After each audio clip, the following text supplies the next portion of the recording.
ഐതിഹാസികമായ കേരള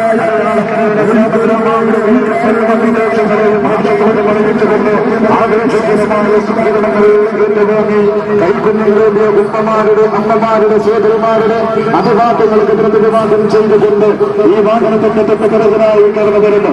ആശീർവദിച്ചാൽ ഈ ചരിത്രം പോലെ രാജ്യത്തെ സംരക്ഷണം നടത്തുന്നു.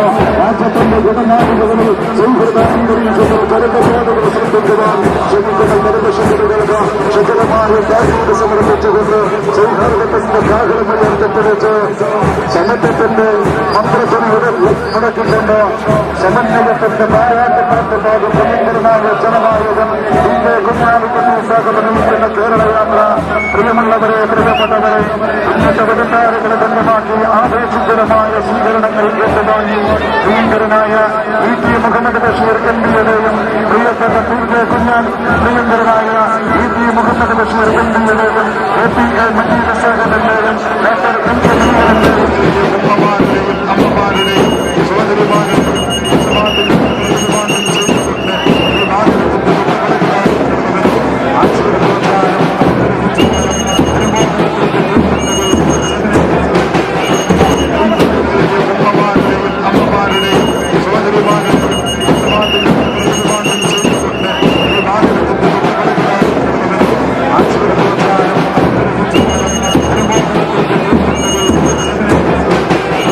എല്ലാ ആവനായിലെ സകല അസ്ത്രങ്ങളും ഇവിടെ ഇങ്ങനെ നിരത്തി വെച്ചിട്ടാണ് ഞങ്ങള് ഇരിക്കുന്നത്. പക്ഷെ എന്താ കുഴപ്പം, നേരല്ല മുന്നക്കരെ, അതുകൊണ്ടാണ്. അല്ലെങ്കിൽ കുറച്ച് നോക്കായിരുന്നു.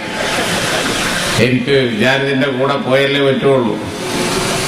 പിന്നെ നാദാപുരത്ത് വന്നപ്പോ ഒരുപാട് മാറ്റങ്ങളും ഒരുപാട് പ്രത്യേകതകളും ഉണ്ട്.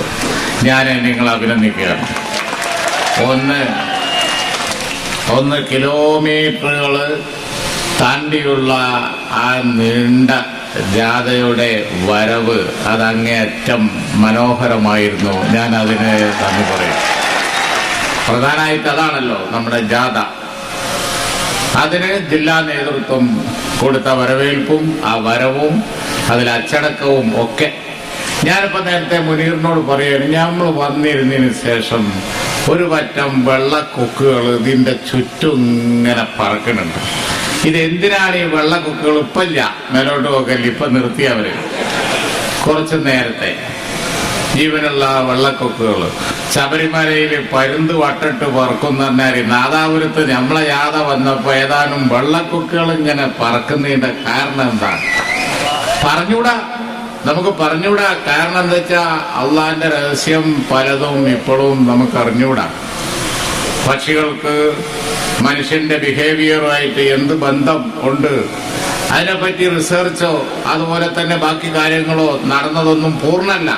നടന്നിട്ടില്ല എന്ന് ഞാൻ പറയും. ഞാനൊരുപാട് വായിച്ചിട്ടുണ്ട്, ഒരുപാട് നടന്നിട്ടുണ്ട്. പ്രകൃതിയിലെ പ്രതിഭാസങ്ങളും പ്രകൃതിയിൽ ജീവിക്കുന്ന ജീവജാലങ്ങളും തമ്മിലുള്ള ബന്ധം, ഭൂമി ഉൽക്കം ഉണ്ടാകുന്നതിന്റെ മുമ്പ് മാളം ഒഴിഞ്ഞു പോകാനുള്ള മുന്നറിയിപ്പ് പാമ്പുകൾക്കുണ്ട് എന്നാണ് പറയുന്നത്. അതുപോലെ തന്നെ നാട്ടിലൊക്കെ തന്നെ പറയും, നാട്ടിലാളുകൾ പറയും അത് മൃഗങ്ങള് അമറും കരയും എന്ന് പറഞ്ഞതുപോലെ പ്രകൃതിയിലെ പ്രതിഭാസങ്ങളും മനുഷ്യന്റെ ബിഹേവിയറും തമ്മിലുള്ള ബന്ധം അങ്ങനെ നമ്മൾക്ക് പറയാനൊന്നും കഴിയില്ല.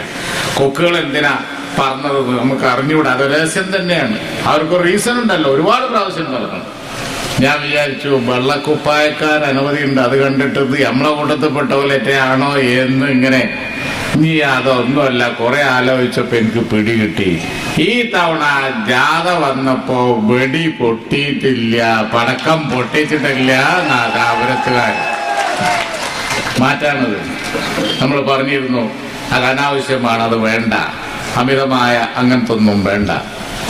മാത്രമല്ല ഇപ്പോ കുട്ടികള് ബാല്യാവേശം കാണിച്ചു, കണ്ടില്ലേ? യുവാക്കള് നിന്ന് തിളക്കല്ലേ, ഒരു കലം വെള്ളം അടുപ്പത്ത് വെച്ചാൽ തിളക്കുന്ന മാതിരി അവരെ തിളച്ചുകൊണ്ടിരിക്കല്ലേ.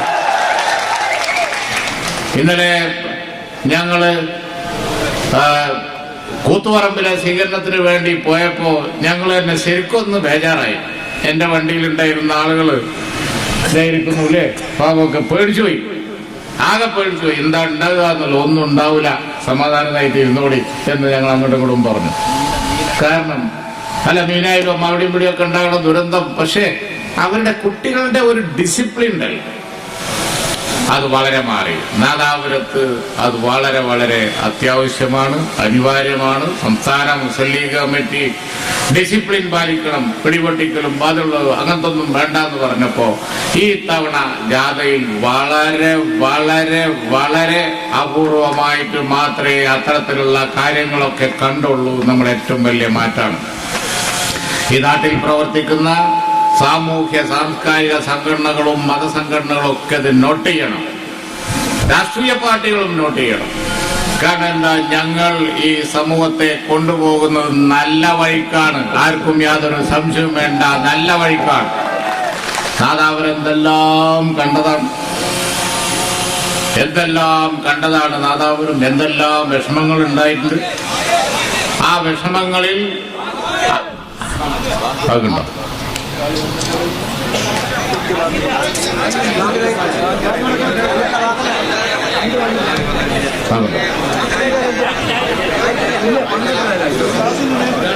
നാദാപുരം നമ്മൾ പറഞ്ഞല്ലോ എന്തെല്ലാം കണ്ടതാണ്, പല കാര്യങ്ങളും നാദാപുരത്ത് കണ്ടതാണ്. ഇവിടെ നമുക്കറിയാം, ഓർമ്മയിൽ അനവധി നേതാക്കന്മാരുണ്ട്.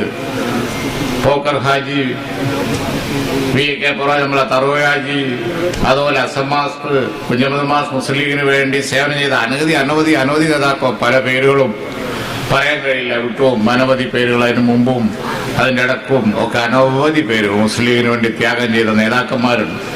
അതുപോലെ തന്നെ രക്തസാക്ഷികൾ എത്ര നിങ്ങൾക്കൊക്കെ ഓർമ്മയുണ്ട് അത്തരം ഘട്ടങ്ങൾ. അതാണ് ഇവിടെ പറഞ്ഞത്, നാദാപുരം കരയുമ്പോ കരയുക, ചിരിക്കുമ്പോ ചിരിക്കുക, അതിന്റെ ഒപ്പം നേതാക്കന്മാരുണ്ട് എന്നിവിടെ പറഞ്ഞു. ഞങ്ങൾ എന്നും ഉണ്ടാവും, നാദാപുരത്തിന്റെ ഒപ്പം ഞങ്ങൾ എന്നും ഉണ്ടാവും.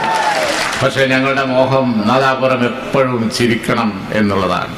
പക്ഷെ ഇന്നലകളുടെ ഓർമ്മ ഒരുപാട്, കുറച്ചൊന്നുമല്ല. നമുക്കറിയാലോ, മടവമ്പോയിൽ ഇബ്രാഹിം, ഭാര്യങ്കണ്ടി കുഞ്ഞഹമ്മദാജി, യൂസുഫ് ഹാജി, മൊയ്തു ഹാജി, അങ്ങനെ പോകണം. ഞാൻ മുനീറും ഞങ്ങളിപ്പോ ഇവിടെ ഇങ്ങനെ സംസാരിച്ചു കൊണ്ടിരിക്കുമ്പോ മയ്യത്ത് കബറടക്കാൻ വേണ്ടി ഞങ്ങൾ വന്ന വരവും വരാനുണ്ടായ ബുദ്ധിമുട്ടും തിരിച്ചു പോവാനുണ്ടായ ബുദ്ധിമുട്ടും ഒക്കെ ഞങ്ങളുടെ സ്മൃതിപഥത്തിൽ ഉണ്ട്. അതൊക്കെ വിഷമഘട്ടങ്ങളായിരുന്നു. എല്ലാ വിഷമഘട്ടങ്ങളും പിന്നീട് കാലം കുറെ കഴിയുമ്പോൾ ചരിത്രമായി മാറും. വിഷമം ധീരോദാത്തമായ ഓർമ്മകളായി മാറും. ധീരോദാത്തമായ ഓർമ്മകൾ ആ ജനസമൂഹത്തിന്റെ പിൽക്കാലത്തേക്കുള്ള പൈതൃകമായി മാറും. ആ പൈതൃകം പിന്നെ കാലഘട്ടങ്ങൾ കഴിയുമ്പോൾ കുട്ടികൾ ഉരുവിട്ട് പഠിക്കും. അതാണ് ചരിത്രങ്ങൾ. അതാണ് പഴശ്ശിരാജയുടെ ചരിത്രം, അതാണ് ടിപ്പു സുൽത്താന്റെ ചരിത്രം. അതുപോലെ തന്നെയാണ് ത്യാഗം ചെയ്ത രക്തസാക്ഷികൾ, ജീവൻ കഴിഞ്ഞ ആളുകളുടെ ചരിത്രം. അവരൊക്കെ ചില ആദർശങ്ങളെയും ആശയങ്ങളെയും പ്രതിനിധാനം ചെയ്യുന്നു. മുസ്ലിം ലീഗ് നടത്തുന്നത് ഒരുതരം നവോത്ഥാന പ്രവർത്തനമാണ്. ആ നവോത്ഥാന പ്രവർത്തനങ്ങൾ തടയാൻ വേണ്ടി ആരെങ്കിലും നോക്കിയാൽ ഞങ്ങൾ അത് വകവെച്ച് കൊടുക്കുകയില്ല എന്നുള്ളതാണ് ഈ മുഴുവൻ നേതാക്കന്മാരുടെയും രക്തസാക്ഷിത്വത്തിന്റെ സന്ദേശം. അവരൊക്കെ ദൈവത്യാഗം ചെയ്തത് അങ്ങനെയാണ്. അവരോടൊപ്പം നിന്ന നേതാക്കന്മാരാണ് ബാഫലിത്തങ്ങളും CH-ഉം പൂക്കോയത്തങ്ങളും, അതുപോലെ തന്നെ പിന്നീട് വന്ന നേതാക്കന്മാർ സയ്യിദ് മുഹമ്മദ് അലി ശിഹാബ് തങ്ങളും അതിനുശേഷമുള്ളവരൊക്കെ. കാലം കുറെ കഴിയുമ്പോ ഈ ഇരിക്കുന്ന ഞങ്ങളും ഒക്കെ ഓർമ്മകളായി മാറും, നിങ്ങളും ഒക്കെ ഓർമ്മകളായി മാറും. അപ്പോ ഈ ഇരിക്കുന്ന യുവാക്കൾക്ക് ലീഡർഷിപ്പ് കൊടുക്കാൻ പുതിയ ആളുകൾ വരണം. ഞങ്ങളുടെ ഈ ജാഥയിൽ അതും ഞങ്ങൾ ശ്രദ്ധിക്കുന്നുണ്ട്. നിങ്ങൾക്കറിയാലോ, ഞാനൊരു എമർജിങ്ങിന്റെ ആളാണ്. എമർജിങ് കേരള, എമർജിങ് ജിമ്മ്, പല കാര്യങ്ങളും ഉണ്ട്. ഈ ജാഥയിൽ എമർജിങ് ലീഡർഷിപ്പ് കൂടിയുണ്ട്. യുവാക്കളുടെ നേതാക്കന്മാർ പലരും ഇവിടെ പയറ്റി തെളിയുന്നു. അപ്പോ ഇതൊക്കെ അവരൊക്കെ വിവിധ ജനവിഭാഗങ്ങളെ പ്രതിനിധീകരിക്കുന്നു, വിവിധ വിഷയങ്ങളെ പ്രതിനിധീകരിക്കുന്നു. അതുപോലെ തന്നെ ഈ സമൂഹത്തിന് ലീഡർഷിപ്പ് കൊടുക്കാൻ, അത്തരം പ്രശ്നങ്ങളൊക്കെ കൈകാര്യം ചെയ്യാൻ വേണ്ടി അവരൊക്കെ ഈ ജാഥയിലും അല്ലാതെയും ഒക്കെ മുസ്ലിം ലീഗിന്റെ പിൻതലമുറ വളർന്നു വരികയാണ്. ആരും എന്നും ഇരിക്കൂല. അപ്പൊ അതിന് പിന്നിൽ ആള് വേണം. യുവാക്കൾക്ക് ലീഡർഷിപ്പ് കൊടുക്കാൻ അതിന് ദിഷണാശാലികളുള്ള, കഴിവുള്ള, സ്നേഹമുള്ള, സമർപ്പണ ബോധമുള്ള നേതാക്കന്മാർ വേണം. അത് ഒരു മുസ്ലിം ലീഗ് സമ്പന്നാണ്, യാതൊരു സംശയവും ആർക്കും വേണ്ട. ആ നേതാക്കന്മാര് ഒക്കെയാണെങ്കിൽ നാദാപുരം പോലുള്ള പ്രദേശത്ത്, ഞാൻ പറഞ്ഞല്ലോ ഇവിടെ നമ്മൾ ഉന്നയിക്കുന്ന മുദ്രാവാക്യം നാദാപുരത്തിനായിട്ടുണ്ടാക്കിയതാണോ എന്നുള്ളത് ചിലപ്പോൾ എനിക്ക് തോന്നുന്നു. കാരണം സൗഹൃദം ഇവിടെ വേണ്ടത് സൗഹൃദമാണ്. അതുപോലെ തന്നെ നമുക്കറിയാം സമത്വം, ഇക്വാലിറ്റി, അത് വേണ്ടേ. ആരെങ്കിലും മേധാവിത്വം പുലർത്താൻ പാടില്ല. പഴയ കാലങ്ങളിൽ ചരിത്രത്തിൽ ഇവിടെയുള്ള അധസ്ഥിതരോട്, അധസ്ഥിത വർഗങ്ങളോട്, അതുപോലെ തന്നെ ഷെഡ്യൂൾ കാസ്റ്റ് ഉൾപ്പെടെയുള്ള അതുപോലെയുള്ള വേദന അനുഭവിച്ച ആളുകളോട് മേധാവിത്വം പുലർത്തിയിരുന്ന സമൂഹം, അത് ആരുടെ സമൂഹമായാലും ഏത് സമൂഹമായാലും ആരായാലും എന്തെങ്കിലും തരത്തിലുള്ള പക്ഷപാതങ്ങൾ കാണിച്ചിട്ടുണ്ട് എങ്കിൽ ഇന്ത്യൻ യൂണിയൻ മുസ്ലിം ലീഗ് അതിനെ അംഗീകരിക്കുന്നില്ല, നമ്മൾ അതിനെ അംഗീകരിക്കുന്നില്ല. നമ്മൾ പറയുന്നത് ഇവിടെ ദളിതരും പിന്നോക്കക്കാരും ഒബിസിയും നമ്മളും ഒക്കെ ഒരുമിച്ച് പോകണം എന്നുള്ളതാണ്. അതേപോലെ തന്നെ നമ്മളോട് രാഷ്ട്രീയ മുഷ്ക് കാണിക്കാൻ ആര് വന്നാലും ശരി വിട്ടുവീഴ്ച ചെയ്യുന്ന പ്രശ്നം ഇന്ത്യൻ യൂണിയൻ മുസ്ലിം ലീഗിനെ സംബന്ധിച്ചിടത്തോളം ഇല്ല. ആ ഒരു നിലപാടാണ് മുസ്ലിം ലീഗ് എടുത്തത്. എന്നാൽ സമാധാനത്തിന്റെ ഘട്ടം വന്നപ്പോ സമാധാനത്തിന് വേണ്ടി നമ്മൾ അങ്ങേ അറ്റം ശ്രമിച്ചിട്ടില്ലേ? വലിയ ശ്രമമാണ് നമ്മൾ നടത്തിയത്. അന്നത്തെ മുഖ്യമന്ത്രി ശ്രീ നായനാർ ഇവിടെ വന്നു ഇവിടുത്തെ കമ്മ്യൂണിറ്റി ഹാളില് സമാധാന ശ്രമത്തിന് വേണ്ടി മുൻകൈ എടുത്തപ്പോൾ നമ്മൾ പ്രതിപക്ഷത്തായിരുന്നു. രാഷ്ട്രീയ മുതലെടുപ്പിന് ഇപ്പൊ സമരം നടത്തലാണ് നല്ലത്, സമന്വയമൊന്നും വേണ്ട എന്ന് നമ്മൾ പറഞ്ഞു. ഇല്ലല്ലോ. ഇപ്പൊ എന്താ ലീഗ് സൗഹൃദം, സമത്വം, സമന്വയം എന്ന് പറയുന്നതോട് ഞങ്ങൾക്ക് പറയാനുള്ളത്, ഇപ്പല്ല എപ്പോഴും ഞങ്ങളുടെ മുദ്രാവാക്യം സൗഹൃദം, സമത്വം, സമന്വയം അത് തന്നെയാണ്. യാതൊരു സംശയം വേണ്ട. അന്ന് സമന്വയം ഉണ്ടാക്കാൻ വേണ്ടി LDF ശ്രമിച്ചപ്പോ നമ്മൾ രംഗത്ത് വന്നല്ലോ. ഇപ്പൊ ഇന്ത്യ രാജ്യത്ത് സൗഹൃദം ഇല്ലാതാക്കാൻ നോക്കുകയാണ് BJP സംഘപരിവാർ. അപ്പൊ നമ്മുടെ മുദ്രാവാക്യം ഉച്ചത്തിൽ മുഴക്കണം. BJPയെ തടയാൻ വേണ്ടി ഞങ്ങൾക്ക് പകരമായി ചില പാർട്ടികൾ ഇവിടെ നടന്ന്, ചെറിയ ചെറിയ പാർട്ടികൾ, ഞാൻ പേര് പറയില്ല, നമ്മുടെ വലിയൊരു യോഗത്തിൽ ചെറിയ സാധനങ്ങളുടെ പേരും പറഞ്ഞ് പോലെ വലുതാക്കണം എന്ന് എനിക്കില്ല. വളരെ ചെറിയ സാധനങ്ങളാണത്, വളരെ ചെറുത്. 1-2 പാർട്ടി ഉണ്ട് നമുക്ക് പകരാൻ നടക്കണേ, വളരെ ചെറിയതാണ്. എന്നാൾ ഏതോ പത്രത്തില് കഴിഞ്ഞ പഞ്ചായത്ത് തെരഞ്ഞെടുപ്പ് കഴിഞ്ഞപ്പോ ഞാൻ വായിച്ചു, അവര് 9 പഞ്ചായത്ത് തെരഞ്ഞെടുപ്പിൽ 9 ജയിച്ചു. 9 ഞാൻ വിചാരിച്ചു 9 പഞ്ചായത്തിന്റെ അവർ കിട്ടിയോ, എനിക്ക് കണക്ക് വരാം. നോക്കുമ്പോ 9 വാർഡാണ് സംസ്ഥാനത്തൊട്ടാകെ 9 വാർഡ്. ഇതാണ് വമ്പിച്ച ജയം. ഈ പാർട്ടികളുടെ കാലെത്രയായി തുടങ്ങിയിട്ട് നിങ്ങളൊന്ന് ആലോചിച്ച് നോക്കി. നമ്മളങ്ങനെ സ്വീപ്പാക്കാൻ നടക്കാതെ ഇനിയെങ്കിലും അതൊന്നും മതിയാക്കിക്കൂടെ എന്നുള്ളതാണ് എനിക്ക് പറയാനുള്ളത്. മാത്രമല്ല, ഇന്ത്യയിൽ സംഘപരിവാർ കൊടികുത്തി വാഴുകയാണ്. സംഘപരിവാർ കൊടികുത്തി വാഴുമ്പോ മനുഷ്യനെ കൊണ്ട് പറയിപ്പിക്കാൻ വേണ്ടിയിട്ട് ഇപ്പുറത്തും വർഗീയത ഉണ്ട് കണ്ടില്ലേ എന്ന് പറയാൻ വേണ്ടി ഇവിടെ ഇങ്ങനെ നടക്കേണ്ട വല്ല കാര്യമുണ്ടോ? അതുകൊണ്ട് വർഗീയ വിഭാഗീയ പ്രവർത്തനങ്ങൾ നടത്തുന്ന, അതിനെ പ്രോത്സാഹിപ്പിക്കുന്ന, ലീഗിന് മൂർച്ച പോരാ എന്നും പറഞ്ഞ് നടക്കുന്ന ഇത്തരം പാർട്ടികൾക്കൊന്നും ഒരു പ്രസക്തിയില്ല. ലോകം തന്നെ ഇപ്പൊ കണ്ടില്ലേ, തീവ്രവാദ ലൈൻ എടുക്കുന്നതുകൊണ്ട് വിഷമിക്കുന്ന IS, അതിനെ കൊണ്ട് വിഷമിക്കുന്നത് കണ്ടില്ലേ?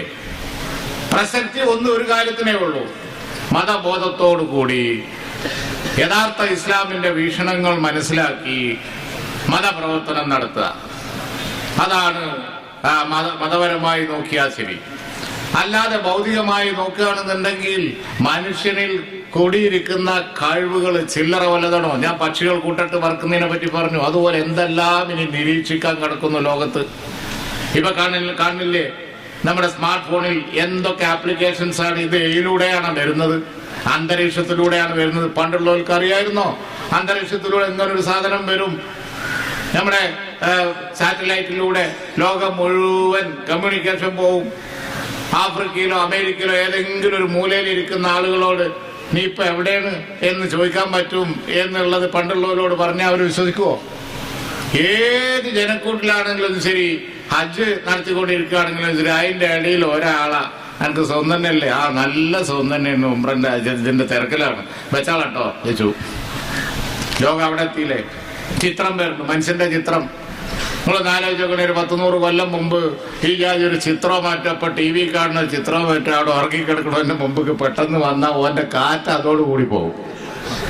ജിന്നോ പ്രേതാണെന്ന് വിചാരിച്ചിട്ട് അപ്പൊ പോകും. ലോകപ്പോ എവിടെ എത്തി? ഇനി എവിടെ എത്തും എന്നുള്ളത് നമുക്കറിയാൻ പറ്റില്ല. അള്ള കൊടുത്തിരിക്കുന്ന ബുദ്ധി ഉണ്ടല്ലോ, മനുഷ്യന്റെ തലയിലുള്ള സാധനം, അതിന്റെ ഒരു ചെറിയ അംശം പോലും ഇപ്പോഴും ഉപയോഗിച്ചിട്ടില്ല. ഇനി എത്ര യുഗം പോകും നമുക്ക് അന്ത്യനാൾ എപ്പോഴാണെന്നറിയോ? അന്ത്യനാൾ വരെ പോകണം. അന്ത്യനാളിന്റെ ഇടക്ക് മനുഷ്യൻ ഈ ബുദ്ധിയിലെ ഏതൊക്കെ ചെറിയ അംശമാണ് ഇനി ഉപയോഗിക്കാൻ പോകണമെന്ന് അറിഞ്ഞുകൂടാ. ഉപയോഗിച്ചാൽ എന്തൊക്കെയാണെന്ന് അറിഞ്ഞൂടാ. നമ്മൾ നടക്കണേ നമ്മളെ ചുറ്റുപുറത്തും എന്തൊക്കെയാണുള്ളത് നമുക്ക് അറിഞ്ഞൂടാ. ഈ ബുദ്ധി വൈഭവം മുഴുവൻ പുറത്തെടുക്കാൻ അത് മുഴുവൻ അമേരിക്കക്കാർക്ക് വേണ്ടി റിസർവ് ചെയ്തതല്ല, അത് മുഴുവൻ യൂറോപ്യൻസിന് വേണ്ടി റിസർവ് ചെയ്തതല്ല, ചൈനക്കാർക്ക് വേണ്ടി റിസർവ് ചെയ്തതല്ല, നമുക്കൂടി ഉള്ളതാണ്. നമ്മൾ അതിനേക്കാളൊക്കെ മെച്ചാണ്. മലയാളികള് ഇന്ത്യയിൽ ഈ കാര്യത്തിൽ വളരെ പ്രഗത്ഭരാണ്. അപ്പൊ അവർക്ക് അവസരം കൊടുക്കണം. അതിനാണ് നമ്മളിപ്പോ ഇവിടെ ഈ ഡിജിറ്റലാക്കുന്നതും സ്മാർട്ട് സിറ്റി ഉണ്ടാക്കണതും ബാക്കിയുള്ളതും ഒക്കെ. അപ്പോ മനുഷ്യന് അതും വേണം, അതും വേണ്ട, ഇതും വേണ്ട. മനുഷ്യനെ മുഴുവൻ എന്തോ ഒരു മാതിരിയാക്കി തീവ്രവാദത്തിലേക്ക് കൊണ്ടുപോയി മനുഷ്യനെ മുഴുവൻ കേസിലും പെടുത്തി പുൽമാലിലുമാക്കി. ഉഷാറ് കാണിക്കണ്ടോടത്ത് കാണിക്കണം. ആ സ്ഥലത്ത് ഒട്ടും തന്നെ പിന്തിരിയാൻ മുസ്ലിം ലീഗ് ഈ കാലം വരെ നിന്നിട്ടില്ല. പക്ഷേ ഉഷാറ് ആവശ്യമില്ലാത്തോടത്ത് മുഴുവൻ ഇങ്ങനെ ഉശിര് ഇങ്ങനെ ഇറ്റിട്ട് വീണാൽ അത് ചിലപ്പോൾ കുഴപ്പമാവും, അനാവസരത്തിലൊക്കെ. അപ്പോ നാദാപുരത്തിന്റെ ചരിത്രത്തോടൊപ്പം നിന്ന പ്രസ്ഥാനമാണ് മുസ്ലിം ലീഗ്. ആ പ്രസ്ഥാനത്തിന് ഇന്നും ലീഡർഷിപ്പ് കൊടുക്കാൻ ഇവിടെ അനവധി നേതാക്കന്മാർ, ഇവിടെയുള്ള നേതാക്കന്മാർക്ക് മുഴുവൻ പ്രസംഗിക്കാൻ അവസരം കൊടുക്കുക, അവരെ മുഴുവൻ കൊണ്ടുവരണം എന്നാണ് ഞങ്ങള്. പണാർത്ത്, സാദുലി, അവരൊക്കെ, അതുപോലെ എത്ര നേതാക്കന്മാര്, ചെറുപ്പക്കാർ, പഴയ ആളുകൾ എത്ര ഉണ്ട്, ഇപ്പൊ ചെറുപ്പക്കാർ എത്ര ഉണ്ട്, അവരൊക്കെ പ്രഗത്ഭരായ നേതാക്കന്മാരാണ്. അതുപോലെ തന്നെ ഉണ്ടോ? നേര് പറ ഇല്ലേ? കേൾക്കുന്നില്ല? ഉണ്ടോ? ഇല്ല, ഞാനേതായാലും നിർത്തുകയാണ്. ഉണ്ടോ? ഞാനേതായാലും നിർത്തി. ഇവിടെ ഞങ്ങളുടെ ജാഥക്ക് അങ്ങേയറ്റം വലിയ ഒരു സ്വീകരണം. ഞാൻ പറയട്ടെ, നാദാപുരത്തിന്റെ സ്വീകരണം ഒരു പ്രത്യേകത തന്നെയായിരുന്നു. അത് വേറെ തന്നെയാണ്. ഉള്ളിക്ക് വലിയതെന്ന് പറയാൻ ഞങ്ങൾക്ക് കഴിയില്ല. ഏതാ വലിയതെന്ന് ഞങ്ങൾക്ക് അറിഞ്ഞൂടാ. എല്ലാം വലിയ തന്നെയാണ്. നീ വഴക്കം മുഹമ്മദ് ബഷീർ പറഞ്ഞ പോലെ ഇനി ഇമ്മിണി വലിയത് ഏതാന്നുള്ളത് അറിഞ്ഞൂടാ. അത്രക്ക് ഒന്നിനൊന്നിന് വലിയ രീതിയിലാണ് ഈ ജാഥ പോണത്. ആരോ പറഞ്ഞതുപോലെ സുനാമി ആയിട്ട് വരികയാണ്, ബാക്കി ജാഥകളൊക്കെ നിർത്തിക്കോളി എന്ന് ആരോ പറഞ്ഞു എന്ന് പറഞ്ഞതുപോലെ ഉഗ്രൻ ജാഥയാണ്. അതിന് നിങ്ങൾ അഭിനന്ദിക്കുന്നു. അള്ളാഹു സഹായിക്കട്ടെ. എല്ലാവർക്കും നന്ദി. അസ്സലാമു അലൈക്കും.